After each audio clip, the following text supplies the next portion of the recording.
Apologies. Hello and welcome. We are so glad to have you with us. This is our monthly PD webinar series here at IFMA, and we are so glad that you could join us. My name is Starlin. I am an account manager here at IFMA in the Professional Development Department. So I get to have an amazing job where I get to see people's lives change every day. And I'm so glad that you could join us today for an engaging discussion talking about empowering excellence and how to discuss the business case for FM credentials. To get started, I want to go ahead and let everybody have some time to join and just kind of relax in. I know some of you may be transitioning either from your workday or joining us on a lunch break. So as you are settling in, please feel free to let us know where you're joining from. Warm up those keyboards and just let us know. I am joining from the Houston area of Texas in the United States. And I am very grateful to have two very special guests with me today. One of those will be Kim Jackson, our Executive Director of Business Development. And we will be having another guest, as you can see on screen, that will be joining us here in just a few minutes. Kim, welcome. How are you today? Hey, thanks so much, Starlin. Yeah, I'm doing great. Dealing with seasonal allergies, as maybe some folks can identify with. I'm also in Houston, and here the saying is if you don't have sinus issues when you move here, eventually you might just develop them. But otherwise, doing great, and I'm really looking forward to the conversation today. Absolutely. It's going to be a wonderful one. Well, before we kick into the conversation and the webinar, I want to let everybody know a little bit about IFMA. This may be your first time joining us. So I wanted to just give you a little bit of a background. So IFMA stands for the International Facility Management Association. And we have been in the industry for over 45 years now, which is just unbelievable. We are made up of over 25,000 members worldwide. And whenever I say worldwide, I mean it. We are in over 130 countries. So, what do? We help you do your job to the best of your ability. So, we advance our collective knowledge, and that's not just me and Kim, that is the entirety of our organization and the top minds in FM advance their collective knowledge to bring value to you, to help you grow as a facility management professional. Sorry, that's a mouthful, to perform at your highest level. And one of the ways that we do that is through our training and credentials, which we will be discussing some of those today and helping you come up with the business case. If you're an employee looking to expand your career, we're so glad you're here. If you're an employer looking at maybe working this into next year's budget, we're glad you're here as well. We're going to be going over several different aspects today. So without further ado, Kim, I'm going to let you introduce our special guest. Yes, joining us, the man, the myth, the legend, Jeff Williams. Jeff has been a part of IFMA for a number of years, probably since before he was legal to work. Wink, wink. There's a lot of knowledge and expertise that Jeff brings, not only as a facility manager, but such a passion to help the next generation or that next FM achieve greater growth in their individual careers. And he's going to bring that insight today as we look at credentials and what they can do. So, Jeff, I don't know if there's anything else you might want to add to that. Yeah, I mean, I think, the interesting thing about our profession, and Starlin talked about how long IFMA has been around and facility management is a profession, roughly the same amount of time, but it's still one of those professions where people find their passion for it, possibly mid-career, maybe early on in their career. I, as an intern, took a job as a consultant working for facility management.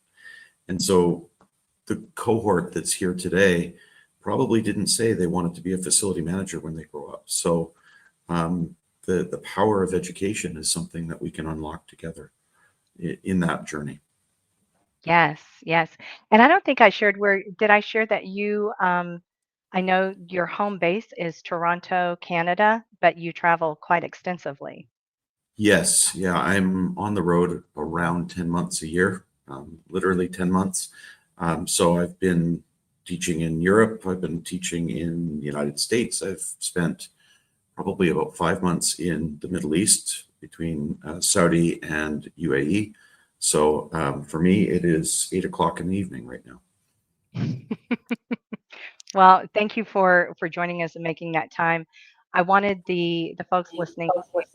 this webinar, whether it's right now or the recorded version, to know that you have the opportunity to talk to a lot of different facility professionals throughout the globe. It's not, and IFMA is global, not only in our reach that Starlin shared, but in the content. It's global content. This is not US based, it's not UAE based. It truly is at that global level where we all have that common denominator within this profession. Yeah, Absolutely. it's really great. I think that's the best thing about my job is meeting new people almost every week. So yeah, it's awesome. Wonderful. We are so glad to have you with us today, Jeff. So thank you so much for joining. I want us to go ahead and kick into the actual presentation. So the first thing we're going to be discussing today is the power of professional credentials, what FM credentials are, and why they matter. So FM credentials are something that IFMA has developed that are accredited credentials that we offer, and we're going to go over them in detail here in just a little while. But Jeff, Kim, do you want to go ahead and kind of start off with why do these things matter? hmm I think I'm going to pose a question for you, Jeff, and then Sure. feel free to expand. So, when you are working in a job, that job may be okay, I'm going to do my job and I'm going to go home. What we're looking at here is when you're looking at your career and you want to increase your earning potential, you want to do your job better, you want to have everything at your disposal. When you're looking at your profession, and there's a lot of professions out there, a professional credential is, in my mind, applied learning that is specific to that profession versus if you think of a college degree or any additional external learning, it could be more generalized and it's valuable, but this is exactly what you need to know. And it builds on that. So, Jeff, in that perspective, the IFMA credentials, what do you see as that power that it brings Yeah, in? well, I think, we talked a little bit about this a couple days ago, but the idea of finding a way to anchor your knowledge against something that has a tangible element like the FMP, the SFP, or the CFM, but also to fill the gaps, right? Because if we didn't say we wanted to be a facility manager when we grew up, we learned on the fly, right? And so we may have learned the way our business does something. We may not have learned a best practice, a tip or a trick, and we can learn from others, not just the instructors in the IFMA programs, but the content and other people in the courses, to start to anchor your knowledge and find a voice that you can start to be a little bit more strong in the way that you speak. I think I was describing to somebody recently, when I first started in this profession, you'd go to kind of a networking event for IFMA, and the facility managers would be sitting down at a corner at a table talking to each other, and you could see the kind of the associate members kind of wandering around looking to meet people. What I'm starting to see is a lot different approach to facility management, because really describing the benefit of the credentials starts to describe the benefit of facility management to the demand organization, to the company that you work for. And that leads you to talking the language of the corporate leaders, which is, I think, really powerful to start to get to what you're talking about, which is growing your career and growing your salary potential. Agreed. Absolutely. And I think that you just made a really powerful point that linking um, the confidence behind feeling like you have a voice, being able to show that what you know is credible and is valuable, and that your leadership needs to hear what you have to say, whether or not that may be your personal, where you said maybe you are potentially more introverted or something along those lines. Your voice still needs to be heard, and these credentials can really give you the confidence, the competence, and the credibility. So I really feel like that is kind of where it all meets together, where you can have your voice heard, but and it's teaching you how to think, not what to think. Kim, I'm actually taking that from you. I've heard you say that before. These credentials teach you how to speak with your leadership and how to build business cases for what you're needing. So, um, Kim, do you have anything to add to that before I want to Yeah. start kind of engaging some of our folks, but I'd love to hear your thoughts. Yeah, so I think this slide sums it up nicely. So Jeff was talking about competence. And if you learn on the job, that's fantastic because you're learning valuable knowledge and information. But there could be gaps. There could be best practices that are not known to be shared. And any kind of formalized training is going to help you fill those gaps, which leads to confidence because you will know that what you're saying has value. And just having the confidence to speak up is going to help you get things done that maybe you had some barriers, you had some challenges, you're going to be able to work around that. And then the credibility, it just leads all back into your competence and your confidence. So having a because we're talking about the power of a professional credential, it will give credibility. It is a third party. It's not your company and an internal certification that your company may have. This is external. It's portable. That's for the value of IFMA credential. It's not specific to any one industry. It's not just specific to healthcare or to hospital. Well, I said healthcare, but academics, um, airports. This is going to be any facility. So it gives you a little bit more freedom because you may want to change things up. There could be some positions at other organizations that you're like, I'm ready for a new challenge. I've been doing this for a while. I want something completely new. And in facility management, Jeff, I think you can change your day-to-day job and what you're doing simply by changing the type of facility that you're managing. Absolutely. Yeah, I mean, our role is to enable the success of the company that we're supporting. And so facility management looks wildly different between any of those vertical markets that you described. Healthcare is one of those ones that's about keeping people alive. It's very different than trying to promote productivity in an office building. Absolutely. Exactly. So PD is very, I think, professional development, achieving a professional credential is really important. And that may actually, I think, Starlin, lead us into the next segment because you were saying, let's engage people. Let's get those Yes. keyboard warriors working. Yes, so I got to see quite a few people answer where they were joining from. Thank you so much for joining us from all the different wonderful places across the world. But we really want you engaged in our conversation today as well. And we want to hear from you. So we are actually going to be having an interactive poll that will be coming up on your screen here in just a moment. Please scan this QR code. So it's actually going to be a couple of polls that we're going to be running. The first question is going to be, what does professional development look like in your organization? So the question may come up and say PD, that stands for professional development. So you're going to have a few choices to choose from here.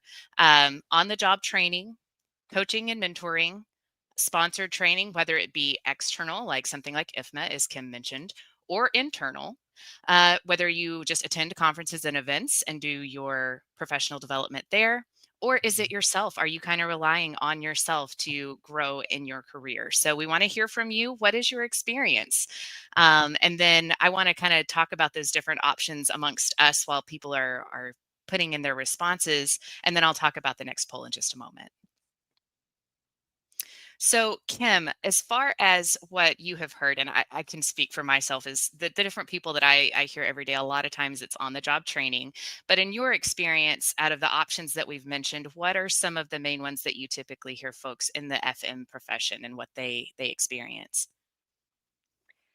So absolutely on the job training, finding a mentor, somebody who takes them under their wings. If you're an IFMA member, you could be getting a lot of knowledge from other IFMA members. There's, depending on the company and the size of the company you work for, there could be internal training. But I think there's a large segment of folks that they are the only ones doing what they do within their company. And it can be very isolating, and there's not necessarily somebody else you can go to and say, hey, what do you think of this approach? We've got this big issue. I'm really trying to streamline and make sure it doesn't disrupt the business. What do you think? And they don't have that. So I'm very curious as we start seeing more people respond, where are they getting their knowledge, and what does it look like within their organization? Jeff, you talk to people, not just I have some interactions, but you're on the Mm. daily with different groups. How about you? Yeah, I mean, I certainly have, like, I'll do a course which is meant to be kind of middle career as a course. And when I get the group of people there, it is across the board. There's so many different kind of experience levels, and almost never have they had anything that is specific training to their profession. So it's always on the job training, or it's always kind of, something that they're trying to source out themselves. And I think that becomes a challenge, especially like you say, when there's no role model, and you're the only person in the business. Um, what I hear regularly is, comments back like, wow, I never considered doing it that way. Or I found out that I was doing it relatively correctly, but you've given me some ideas of how to improve, right? And I think the needing to know piece is something that they're all trying to struggle to get towards. And I really enjoy hearing those stories when I walk in the room. But very few people are educated formally in this world. So in FM world. Yeah. Well, and And what you and I just think, oh, I'm sorry, Starlin. I'll say this, and then I'm going to turn it back over to you. It's a differentiator. So for yourself, Yeah. as you're looking at it, it's not 90% of the people have this formalized training. So achieving it is powerful. Yeah, and just to add to that, when I see it in this market and in others, it is almost it's less than 3 months usually, and I start to see promotions. I had a student doing preparing for the CFM last year. I got to meet him at World Workplace in Minneapolis, and about 3 weeks after World Workplace, he got an AVP position in facilities after getting his CFM. So I think there is a real connection between proving your knowledge and then building that voice and then going for what you want, finding that brass ring. Hmm. absolutely. And I think the results from our poll shown here on this screen really echo what you both just shared.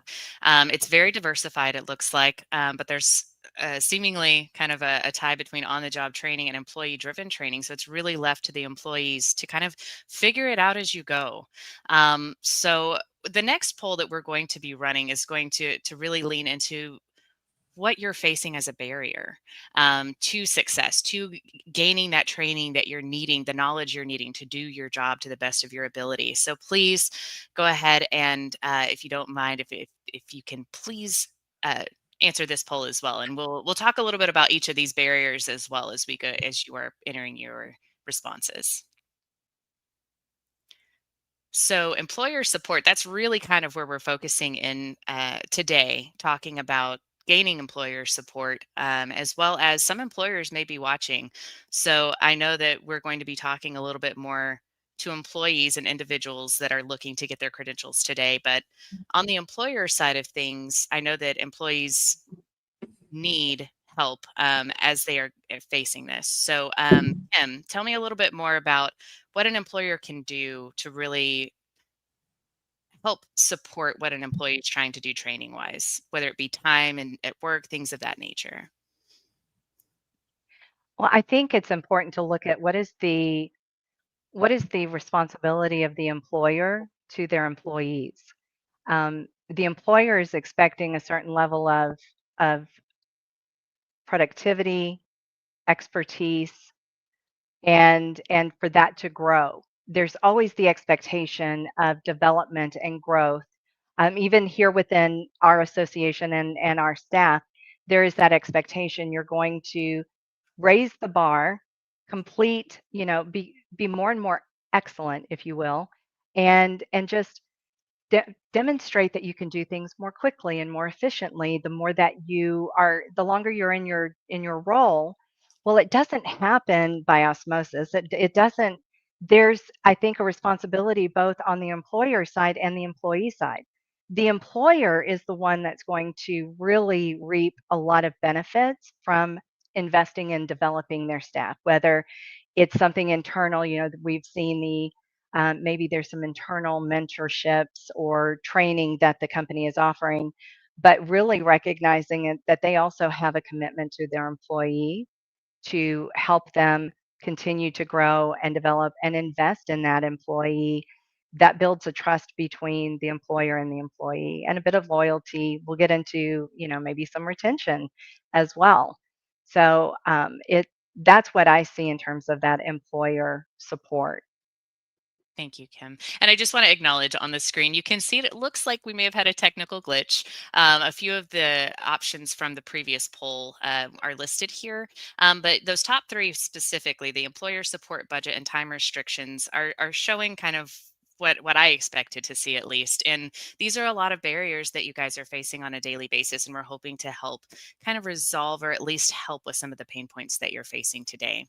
So thank you so much for participating with us. If there's something that we didn't mention as far as a barrier to success, we'd love to hear in the chat. Just please make a comment and we'd be happy to address that as we continue on in our conversation. But let's go ahead and get started in with the business case for credentials, if we don't mind. They're perfect. Thank you guys. So this is where we want to, and Jeff, we're going to tap into your knowledge here. Sure. What impact does credentialing have on organizations? We've danced around it a little bit, but Yeah. in what you've seen, how does that help the organization's goals? Yeah. So I think, one of the things that we talk about a lot is trying to translate those business goals into the way that FM can enable that success. And like you and I were talking about earlier, every business success is going to look like something different. But it is really common that the organization only sees the cost side of facility management. But the reality is that the things that we do help enable success for the balance of the organization, right? If we think about a happy, healthy, safe, and productive business, we're not just talking about retention of the facility staff through PD. We're also talking about people that want to go to work in the buildings, want to come back every day, are more productive because they're happy and comfortable. And so those are the kinds of things that become values. The challenge has become, I think, that facility management often doesn't try and make that connection in the language of business. And that is where I find a huge issue. I've had facility managers that work for me. I have some in my courses that they say, well, I don't understand why they don't approve this. And it's because they're not talking in that language. Yeah.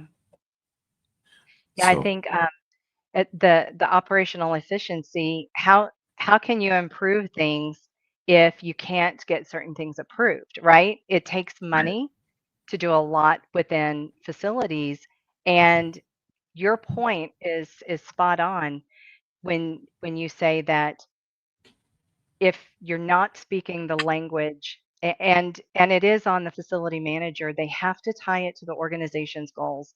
What is the purpose of that facility? What are they meant to be doing? And would a deferred maintenance issue impact the ability of those people to do what they need to do? And does that have a financial impact on the organization? Does it have impact on the people within that organization, their health or their safety? There's so many issues. I often say facility management is wide, but it is deep. There's so many different areas. And in my time here, which I've been with IFMA for over 20 years, seeing the amount of issues that can arise, and these are things where you don't have a playbook for it. You don't necessarily have a defined process, an SOP. In fact, you're often writing the SOPs for your standards of procedures or operating procedures are coming from the FMs. You've got to have the ability to do your job, but also let others help you do your job. And you said too, Jeff, that FMs are seen at, or facilities are seen as a cost, but it's an asset, and it enables others to be able to function.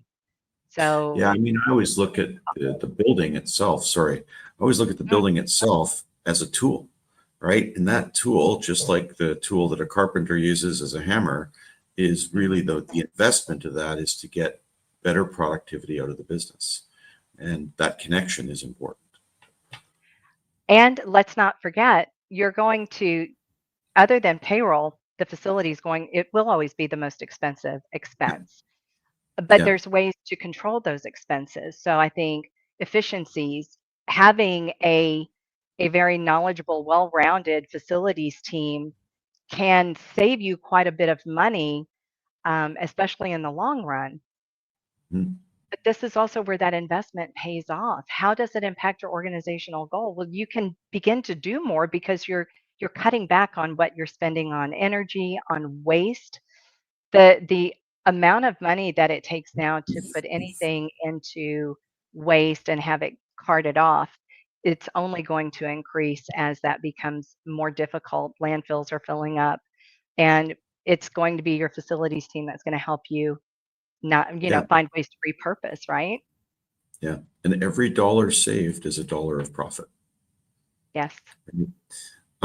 There is one thing that I think that there is a connection that facility managers, eventually we're going to get the data to make the connection. And I guess we're moving into data, but this is There we go. slightly different topic. When people ask you, or, what is the return on investment of the project that you're doing? One of the challenges is that we've never been able to quantify the productivity gains from the investments that we're making. So we always get challenged on the expense, but we can't support the productivity gains in all cases. And there's huge value in what we do, even just fresh air. I mean, everyone in this on this call will know if the fresh air is terrible, you are not as productive. And if you got 1,000 employees and 5% of productivity is lost because of poor quality air, it's like 50 employees not doing their job each year. It's a huge deal. Wow. Wow. That puts it in terms that someone who isn't an FM will immediately grasp. Yeah. Yeah. And I think that's the key, right? Figuring out how to speak that language. Because what you're talking about performance and productivity, not just of your facilities team, but of individuals occupying that space, retention and engagement. Again, I'm going to say it's not just your facilities teams. Yes, retention is important. There may be labor issues depending on what part of the world you're in, and the level of qualified and quality candidates, but it's also retention of people in the building. How many of us want to be in a building where the parking garage is unsafe, there's water leaks everywhere, you think there might be mold or something growing in the corner of your office, but nobody's sure, nobody's coming in to take a look at it. The kitchen is not, you can't find a cup of coffee anywhere. And I mean, I'm talking about like worst case scenarios, Yeah. but these are things that impact people's decisions to, do I want to work for this company? That's their impression of the company. And the FM is the one that's helping to really create that hospitable area where people feel safe, they can do their jobs and be productive. So Yeah. there's your productivity again. Yeah. Wanting to come back every day is a really important thing for employees, right? Um, Not wanting to come back is the opposite of that, and that becomes a huge issue. We talk a lot about absenteeism, but one of the other metrics is, and again, we can't measure productivity as well yet. I think we'll be able to get there shortly. But this whole idea of presenteeism, you come to work, you sit at your desk, and you stare at the little blue LED light on your monitor, and you do as little work as you can to not get fired, right? And I don't think facility managers typically fall into that, but I do know if we create a poor environment, there are other people in the building that will be doing that. Hmm. Yeah.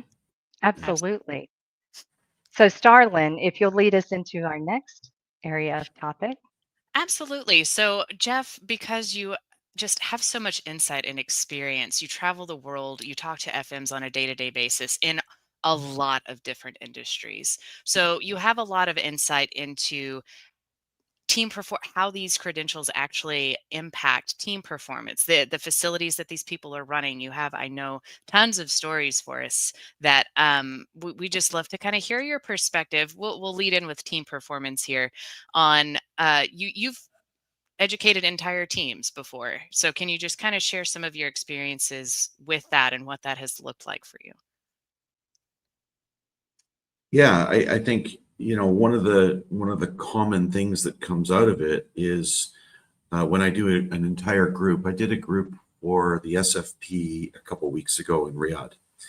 And one of the things that was coming out of it, and I actually did one in the United States, and a similar thing came up. People kept talking about, well, sustainability is going to cost us more money. And I said, well, it doesn't need to. What you need to think about is, how do we align what it is that we're trying to do as a business with sustainability? And so when I do the SFP in particular with groups, what I do is I spend a lot of time trying to understand their businesses so that we can work towards common goals. And it's always starting from where you are. And then the activities that they do, they're really building on something for their own business. And so at the end of the week, one of the things that we really spent a lot of time on with that particular group, and they are the real estate investment arm of a major pension fund. And so they've got lots of buildings, lots of properties, and of course they want those properties to pay for people's pensions. And so what they came back with is every one of them had an idea that could help be more productive for their business from a sustainability perspective. And it wasn't going to cost more money. It was actually going to save money. And so this is the kind of thing that you get into, or worst case scenario, cost neutral, right? Change the way we do things, be better for the environment, and don't cost the business anything more, right? So these are the kinds of things that I see when you get that team together. They start to think about work differently. I did a course in St. Louis. Actually, I did 2 courses concurrently in St. Louis earlier this year. And it was a very large facility management department. They had 660 employees. We did 40 FMPs for that group. And what I thought was really powerful about the conversations that we had is, in such a large organization, everyone doesn't know what everyone else is doing. And so the kind of the team building that came out of what we were doing, and starting to think about how, one team could support another inside the organization, was really powerful. I had a lot of fun with that. Jeff, when you say that it's about the community. Yeah. And in this day and age, it can be really hard to build and foster a sense of community. So the team performance, some of it comes from an understanding of what the other person's role is, because now you're actually learning together, and it's a shared experience, a shared language, a shared maybe way of approaching things, and understanding there's best practices. So maybe if somebody suggests we do it a different way, it's not because they're wanting to take over or have their actions be seen in a negative light, but rather go, yes, because this really aligns with what we were talking about when we were going through the SFP or the FMP material. And it's a collective, everybody's rowing in the same direction and have a greater understanding, and they feel that community. Yeah. And we talk a lot about that when we're talking about strategic planning for facilities. So we get into that a lot in both the CFM and the FMP. And that unity of action is extremely important, getting everyone running in the same direction, hopefully not with scissors, but the idea of running in the same direction to try and bring everyone together. Because you're right, there are often inside the same department professional jealousies, let's say between project management and facility management. But how do we inform one with the other, and vice versa? And we did a project earlier this year where it's been unusual, but finally organizations are trying to say, well, how is the voice of FM going to be understood in the design and construction of a building? And that was probably one of the most fun projects that I'd ever been involved in, because I was able to spend time with the design team. I've got an architectural background, so I got to remember things that I'd probably repressed, and had a really great conversation. And I think we designed a better building as a result. Absolutely. There has traditionally been at times a gap between design, build, the construction, and then the handoff. Okay, we're all done. Here's the keys to the building. Good luck. Make us proud. Without a lot of feedback into that process from facility managers who then take over the building and they're going, well, how am I supposed to get to that light or bring in equipment that I need? Or I now have this maze, so it sure would have been convenient to have a cleaning closet maybe centrally located, because the amount of time it's going to take our staff to just get the cleaning supplies to where they need it. I mean, there's so many different areas where it impacts the ability to be efficient in the building, and the FMs know that better than anybody else, how to make it efficient. Absolutely. Yeah. So our voice is valuable. And I think there was suspicion at the beginning, right? And maybe some professional jealousies. Why is Jeff here versus what are the values? And so, I had to find my voice inside that team as well. Yeah. Wonderful. I really am just soaking up all this wonderful conversation and just realizing the value that the FM really brings to each organization. And I think that, I mean, we've touched a little bit on team performance, data-driven decisions, speaking the language of leadership. I really kind of want to dig into a cost savings story, because that also kind of has come up earlier in conversation. Jeff, you shared earlier in the week a story about, I believe it was a chiller, if I'm not Yeah. mistaken. Would you like to Yeah. share that with everyone? Sure. So in my early part of my career, I was doing consulting primarily for hospitals, and I went to see my customer, and he was really quite down in the dumps that day. And I asked him why, and he says, well, I had my capital plan declined from replacing my chiller plant. So that's not good. He says, yeah, it's 5 years past end of life. And I said, well, do they not understand what the impact is of this thing? And he said, well, I'm not sure. And I said, okay, so do they know what a chiller plant is? And I've done tours of buildings where I pointed out to senior leadership that the chiller looks like it's not even being maintained. And one of my clients actually said, yes, it's really important that that thing is working because we need ice cubes for our business. So I think often what happens is we create a business case, we say chiller plant and a big number, and then we say, here you go, you figure out if we need this or not. And so he said what they asked him was one very simple question: can you keep it going for another year?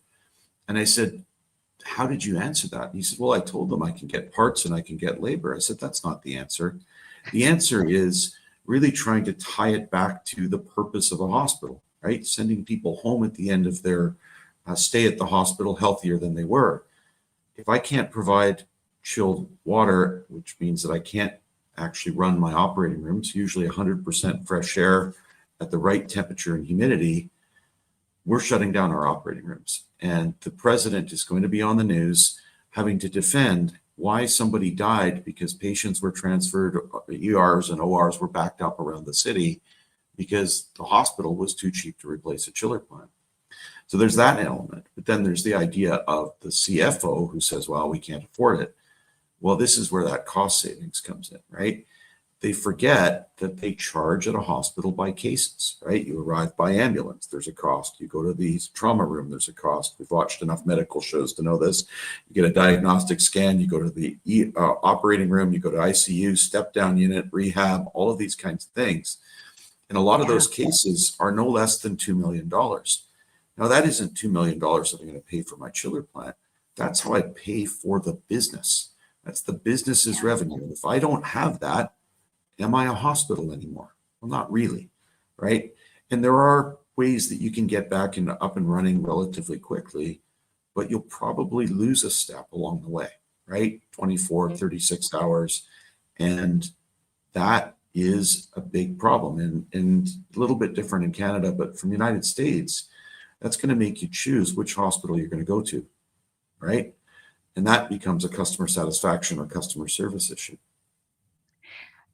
Jeff, I have heard from major airports facilities team. Um, my team was fortunate enough to go in for a tour, and they said our number one job is to make sure our boss is not on the evening news having to explain something. Absolutely. Yeah, it's that kind of thing that people forget about, the connection between what we do and the business. Absolutely. Mm-hmm. For sure. Well, and these have been just wonderful stories and insights. And so I want to transition us now into turning insight into action. What people can do today to kind of start moving towards the things that we are talking about, credentialing themselves, educating themselves, finding the resources they need to have conversations with leadership. So let's dive into what actions can be taken. So we kind of mentioned building a compelling business case, and I know Jeff, you shared some stories, but can we talk a little bit about just the language to be spoken when you're speaking with your leadership? When you're asking if you can go to a course or you can have a course or that kind of stuff. Yes, Yeah, yes. I think the important part of it is, we spend all of this money on operating, maintaining, providing user environments. If I could learn one thing from that course and take that away, it is going to be a much more powerful facility as a result. But I think what I find in the courses that I'm in, I was sitting down and having lunch with a group that I'm teaching this week, is it's more than that. The man said, he says, I was worried that I was going to be taking an 8-day course, and this is the model that they use at this particular company. And I thought I was going to be bored. He says, I'm sitting there and I'm excited to be there every day. And I think trying to turn that back to the employer and say, look, there is real value that I can get back out of these credentials.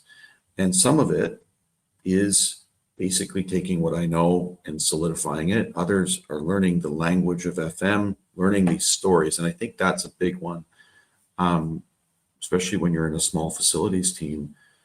Part of what I do when I teach is making sure that they get those stories, right? We can't go out into the field and do things, but telling the stories so that they can anchor the knowledge to something tangible. Mm-hmm. And I do, once in a while, I have calls with various customers that are interested in doing this for their students or for their staff. And I think the thing that locks it down for them is that we always try and contextualize it to that person in the working environment that they're in. You've got tools that you help sell to the boss, but I think, at any point, that if it's a larger group, selling to the boss can become a really good and fruitful conversation with Starlin or Kim or the others on the team to kind of get to a point. And I've happily joined for some of those calls here and there just to help support the idea. Absolutely, Jeff. And Yeah. oh, sorry, Kim. Please go ahead. Go ahead. To hear you Mm-mm. as well. I was just going to echo kind of, we are here to help support. That is what IFMA is here to do. I mentioned it at the beginning of the call. That's pretty much our purpose here, is to help you be successful. So we have developed some things to help you have conversations with leadership. We have a document called How to Convince Your Boss, even to help have those conversations. And it includes some ROI and metric information that you can share with them of, this is proven that this is successful. This will make me better at my job. This will help us save money, because we want you to be able to be armed with those tools to have those conversations. So we will be sharing some of those resources in the follow-up after this webinar. We will be sending an email with the slides, this recording, and then some of those resources. Yeah, and I was just going to add to that, and Starlin, I think that that's really important. Right now you see on the screen, turning insight into action. If you have gained insight that, okay, a professional credential is not just 3 letters after my name, woohoo, why am I worried about that? What it conveys is knowledge. It gives you additional knowledge, proves competency, it validates, and it instills confidence. So if you're saying, okay, Kim, that Yeah, I would like all of that. This is not a sales pitch. This is what is it that you need to do your job better? And that's the action that you take in hopefully having employer assisted funding for your training. But also, I would encourage employers, any of you who are maybe a director or you have a team and you're charged with the development of your team, is to think about how can you enable your staff to really grow and develop and create loyalty and a community in your team that is looking at ways to bring new information. Formalized training is great. That's a great tool. But can you give them any time during their day to where they would be able to study? Can you set the deadline and hold them to that deadline? Figure out what form of recognition that you can give. It could be celebrating them on an internal chat with the organization if there's a newsletter, but it's really about that support. And then as an individual, this is not only a professional, but a personal goal, and celebrate that as well. Add it obviously to your resume or to your CV, but also LinkedIn. Celebrate these professional milestones because that's what it is. This is where you have grown beyond this is a job and I do my work from this time to this time, and now you're looking at it holistically. This is my life, this is my career, and I enjoy what I do. I want to be able to do it better, and I want to set myself up for success. And so I think that's where I really hope people take this conversation. And Jeff, you add that reality to this. And there's, I think, a real benefit to having an IFMA qualified instructor leading the class. There's different ways to do that, which we'll be happy to talk with you if this is an area that you're interested in. But I see that with our new slide overlay, we're moving into really talking about lessons learned from implementing a professional development or PD initiative. And so I'm going to, Starlin, I don't know if you want to kind of set the scene for that and then have Jeff give some of his insights. Absolutely. So we have been doing this for a lot of years now. The FMP turned 20 last year. So that is our leading credential. And I'm going to briefly go over the credentials here in just a moment. I know we've been saying a lot of acronyms that are very Mhm. natural to us because they are familiar to IFMA, but those are some of the names of our credentials that we have available. And so the FMP is the Facility Management Professional Credential, which is our most popular. We have over 20,000 worldwide. But we do have other credentials as well, which is our SFP, Sustainability Facility Professional, which has been mentioned by Jeff, and our CFM, which is our Certified Facility Manager certification, which is a little bit different than the two credentials that I mentioned previously. We try to meet people where they are in their career. So as you see with the graphic on the screen here, these are the different programs that we have available. But we have all kind of participated in different organizations and implementing some professional development initiatives, as you mentioned, Kim. And some of the lessons learned there have been that they do need internal support or a champion on their team.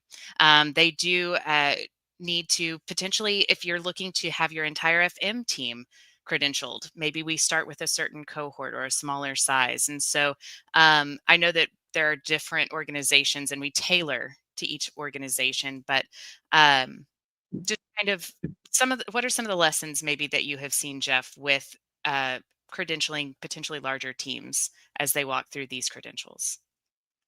So I think one of the things that works best is face-to-face with larger groups because it's easier to have a direct engagement for an instructor. But if the larger group is scattered around the country, doing a virtual model works really, really well. And I think I did a group, faith-based group earlier this year, and we did over about 8 months, we did the FMP with them.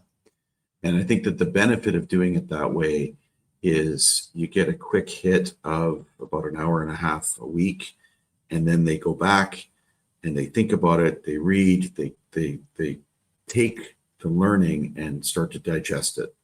And by the end, the great thing was that it kept people on a pace to actually finish their FMP as the course finished. When we do the intensive courses, like many of the ones that I do, it does take a little bit of self-starting afterwards to go through, study for the exams and write the exams. It's not a terrible burden, but it is something that it's just not possible to do in a 1-week cycle.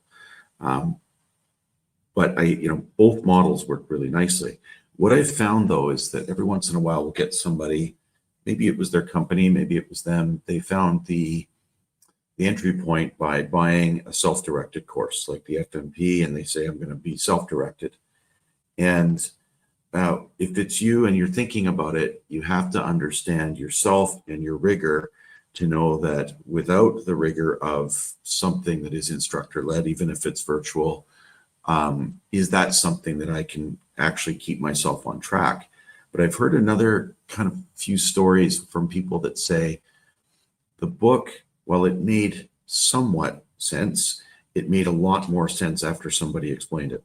So going and reading the chapter and rereading the chapter and rereading it and still trying to get your head around it versus having a person take you through the concepts and then you go back and read the chapter and it makes a lot more sense. So this is really about how people learn, right? And I think that's the great thing about the way IFMA's designed these programs is the learning can be tailored to how you learn best, right? But with large groups, I do think it's great to have people in the same room at the same time, unless there's a geographic issue.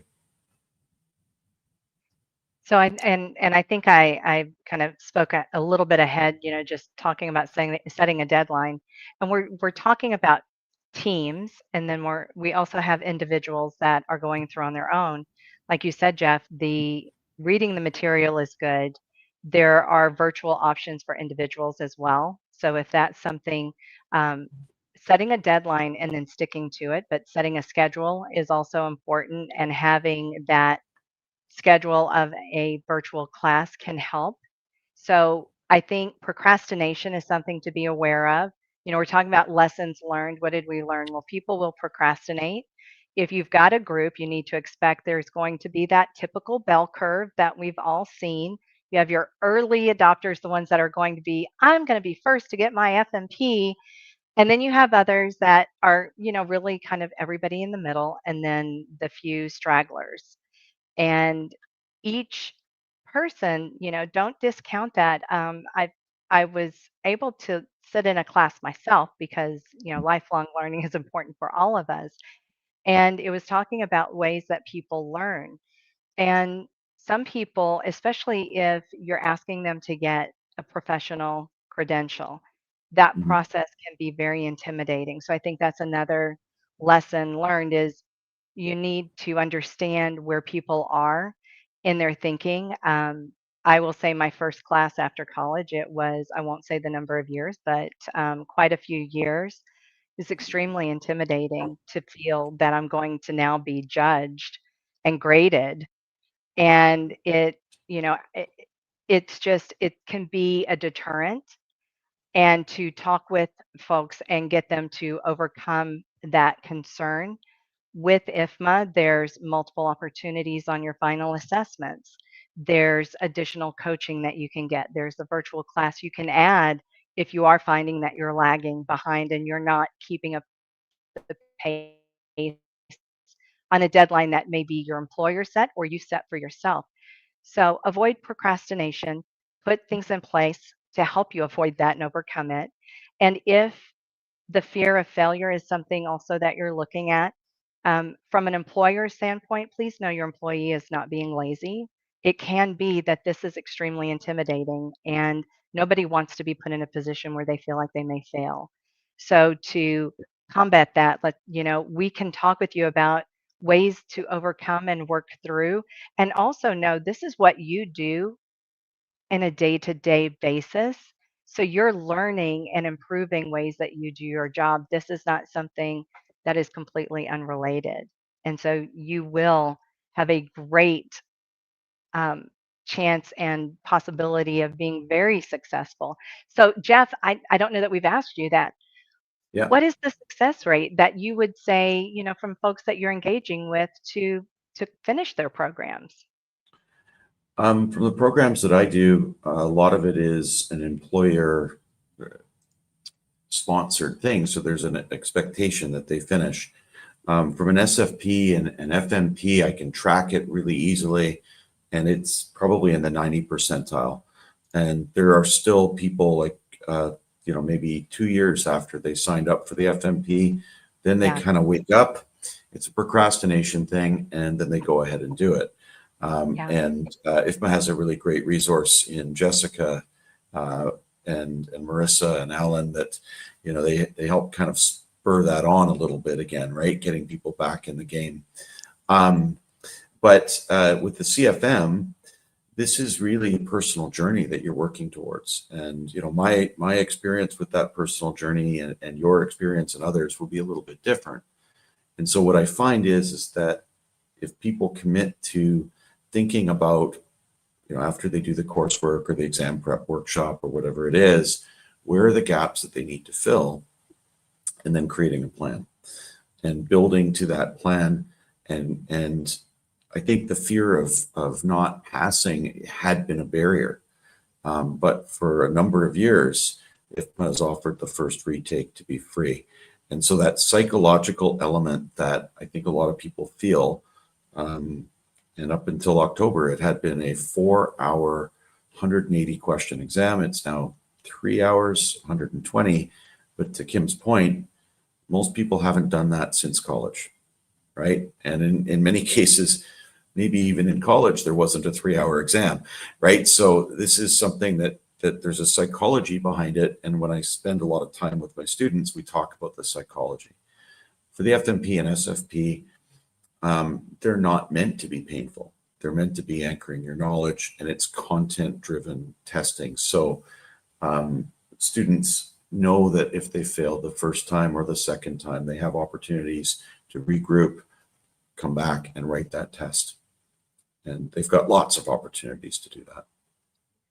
Perfect. Well, I know, Starlin, we're running a little bit behind. So Okay. if Yeah. we want to move it forward, and then I'm checking some of the questions or comments that we've had, so I'll be ready to pull that up. Sure, wonderful. So we are going to be transitioning now. This has been just amazing conversation, a lot of value from the conversation we've had with Jeff and Kim today. And I hope that you all have things that you've taken back with you. But we do want to hear from you. And if you have some time to stay with us, we are going to have a question and answer session. So if you have to get back to work, we understand this is recorded and we will be happy to send it out to you. But before you go, I do want to share we have some discount codes for joining with us today. Just as a thank you for participating and being with us. So if you scan the QR code on your screen here, this will get you either $50 off of any of the individual competency courses or our Essentials of FM series, and $100 off of any of the credentials bundles. So the FMP bundle, the SFP bundle, or our core competency course bundle. I know I've rattled off a lot of acronyms. We all have kind of been talking about different credentials today. If you are not sure where to begin, here in just a moment, I'm going to leave this one up for just a bit longer so you can scan it. But we will be sharing a QR code for our Career Compass. It's just a 2-minute survey. It's nothing that's going to take your workday away, but it will allow you to take a quiz and it will suggest where to begin. If you still aren't sure, reach out to us. That's what we're here for. Jeff mentioned Alan, Jessica, and Marissa. Those are actually my esteemed teammates. And then myself and Gail, which is another account manager or sales manager here at IFMA, she and I will be happy to hop on a call with you, even with your leadership team, if that's something that you need. So we are here to help support you guys in any way that we can. So without further ado, I want to go ahead and get into the question and answer section. Kim, do you have anything that you see that you would like to bring up? I'm so glad that you went into the Career Compass. Dilwar was asking us about the best facility management course and the process of getting admitted. And really, the best course is going to be, where are you in your learning journey, in your career? Because that answer could be different for everybody. However, maybe Starlin, you can go into like essentials or FMP when that would work. Absolutely. So the Essentials of FM is not necessarily a credential, but it is a program that was designed for people who are new to the field of FM or maybe are adjacent. And what I mean by adjacent is potentially if you are in human resources and you are needing to do performance reviews of facility managers, or maybe you are in a CFO or leadership position and you need to maybe just gain a better understanding of what your FMs are facing. The Essentials program is designed for that. It's a fairly short program. It's 10 modules long. It's easy to move through for you to be able to gain a solid understanding of the essentials of facility managers or of facility management. The FMP credential that you mentioned, Kim, is our facility management professional. It's been mentioned several times on the call. I mentioned that it's the most popular because it's foundational. It is something that FMs are facing on a day-to-day basis. It's going to go through project management, leadership and strategy, operations and maintenance, and finance and business. And all of those are not going to teach you how to be a project manager or how to be a finance person. It is looking at it with an FM lens, how to communicate with, as Jeff, you mentioned, sometimes there can be departmental, how did you word it, professional Professional. jealousy, like, Jealousies. Yeah. Yeah. yes, yes. That's So the it's nice way not of saying it. Yeah. yes. You're not going to learn how to go take a project manager's job, but you're going to learn how to manage your FM projects and work with your project managers. You're not going to go learn how to become an accountant, but you are going to learn how to work with your CFOs and your finance team to build a business case for the repairs that you need, as Jeff mentioned with that chiller example. And I don't So want to leave Rebecca, out the SFP. Sorry, Kim. Do you oh, mind just very briefly going over the SFP? yeah, the SFP, we've mentioned sustainability, and that's what this is. It picks up where the FMP leaves off. You have to have a strong foundation in all of those areas that Starlin mentioned to be effective in getting the changes through to become more efficient, to create less waste, to make really smarter decisions, and to start having a circular thought about what you're purchasing for your facilities and what are you going to do with the stuff now that you no longer need or it's aged out, rather than just sending it straight into a dump somewhere. So sustainability, think efficiency. It's the Sustainability Facility Professional, SFP. This layers on a lot of great knowledge and strategy that you can take and apply. Jeff, I felt like you did a great job saying you've got to turn it into action and really think about how it applies to your facility. But again, that's what a great facility manager does, a well rounded facility manager. It's just adding to your knowledge base. So I highly encourage, I think every FM should earn their SFP because it's critical these days. Yeah. One of the things that I found when we were doing the course in the United States is certain employers right now are not engaging in the sustainability word. But it doesn't mean that the practice of sustainability can't be going on and improving the kind of the supply chain and the waste stream and all of these other things. We just have to talk about the language a little bit differently. That's Um, right. yeah, and that's a shift that's happening in a political environment, right? There's a different focus federally in the United States right now. Agreed. Agreed. Okay, I'm going to switch to another question real quick. For our support team, Jack, or could we get thank you, the QR code off? This one is fairly lengthy. So Rebecca's asking, do you think employers look at women differently with an FM credential? So I know traditionally FM has been a male dominated profession. I'm happy to say that I've seen quite a change in my time here at IFMA in the engagement participation of our female colleagues in the facility profession. I know from our salary research that women in FM actually tend to have a more senior role and they are well compensated. So I think, Rebecca, there's an acceptance, but um, what do you think, Jeff, in just in the real world and not anything specific, just what is your perception on what Rebecca has asked? Because it is a big concern. Well, and I echo what you described as a shift. I mean, when I first started coming to IFMA, it was a little longer than Kim has been involved in IFMA.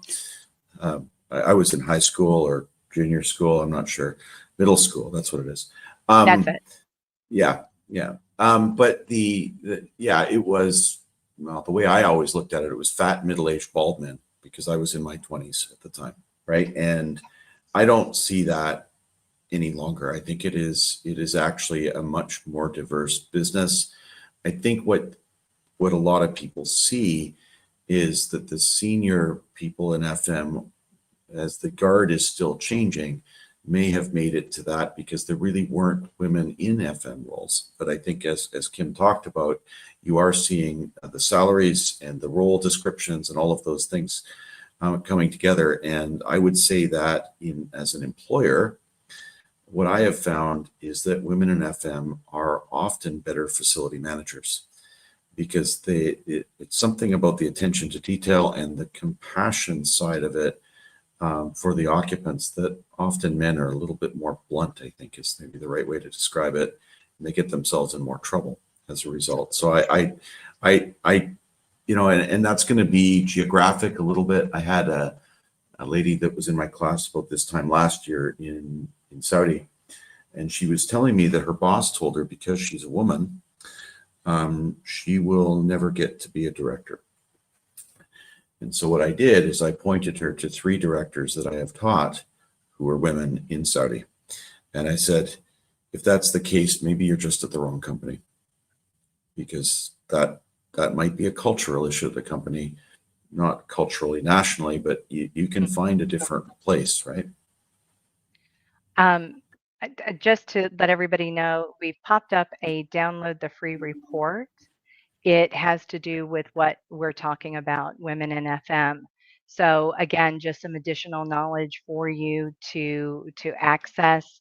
This is free, as it says, the free report. So that's why that QR code has popped up. It has to do with what we're touching on and exploring really. And Jeff, I think what you brought up is an important point rather.